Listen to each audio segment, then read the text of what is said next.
Well, I was pretty shocked by the election results, but I'd already been going through a very hard mental health time lately, and so I wanted to share the four books that have been helping me the most in the hopes they might help some other people out there. So it'll be two holy books and then two samurai books. And I'll end with this sheet I keep by my computer from Musashi about the 9 things to follow his way of strategy.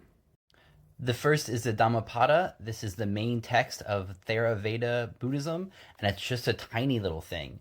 And so I keep it by my bed and I read one page every night, and often I'll read the same page 2 or 3 nights in a row and then go write out a best quote from it and hang it on my wall. But this helps a lot with trying to get to the point where I don't let my internal balance be upset by external things. Then the book I've been keeping by my reading chair is Zhuangzi, and this is the second great book of Taoism after the Tao Te Ching.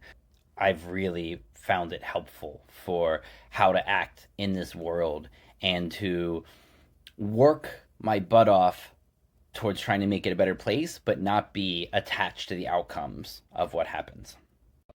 Then there is the book that I've been reading every year for 10 or 15 years, and that is Musashi's A Book of Five Rings, the 16th century samurai who still has a huge influence in Japan.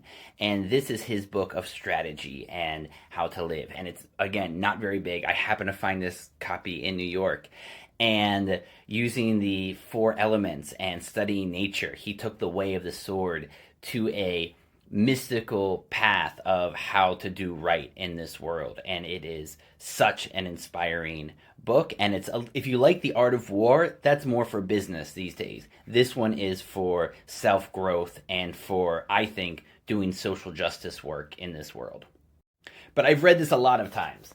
What I just found this year that I didn't know existed is there is a Musashi biography or fictionalized novel from 1940s. It is 1,000 pages long, and I have been pounding through them. And it is the story of his life, and it's even more rich and amazing. So this has been so inspiring to me, from a young guy who made a lot of mistakes to becoming someone who was an inspiration to millions of practitioners around the world. Lastly, let's go here and read his 9 points of strategy. This is the way for people who want to learn my strategy. 1. Do not think dishonestly. The way is in training. Become acquainted with every art. Know the way of all professions. Distinguish between gain and loss in worldly matters. Develop intuitive judgment and understanding for everything. Perceive those things which cannot be seen. Pay attention even to trifles. And the hardest one in this age of scrolling, do nothing which is of no use. So I hope these tools might help you to maintain your inner peace while we fight the good fight.